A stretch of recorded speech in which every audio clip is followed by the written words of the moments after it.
Hello everyone.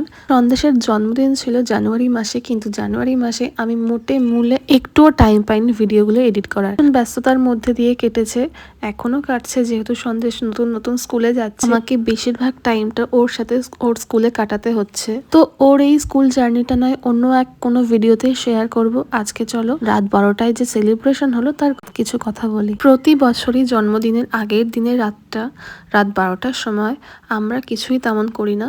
যা করে, যেটুকুনি করে ওর পিসি করে, সমস্ত কিছু অ্যারেঞ্জমেন্ট থেকে শুরু করে কেক আনা থেকে শুরু করে সমস্ত কিছুই করে। এটা ওর পিসির দায়িত্ব। এটা ও প্রথম থেকেই, ফার্স্ট জন্মদিন থেকেই করছে। হ্যাঁ, সেকেন্ড জন্মদিনটা করতে পারিনি, যেহেতু আমি আমার বাড়িতে ছিলাম, সেহেতু তখন আমার ভাই করেছিল।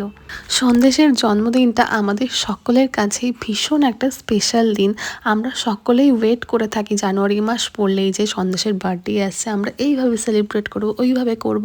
প্রত্যেকেই থাকি, প্রত্যেকেই।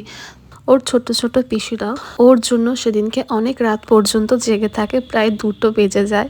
ওদের চোখে ঘুম নেই, যেহেতু আজকে ভাইপোর জন্মদিন। তো আগের দিনের রাত তো আমাদের এইভাবেই কেটে যায়। পরের দিনের সকাল কেমন কাটে সেটা পরের ভিডিওতে তোমাদের সাথে শেয়ার করব। আজকের মতন গুড নাইট বলে চলি তাহলে।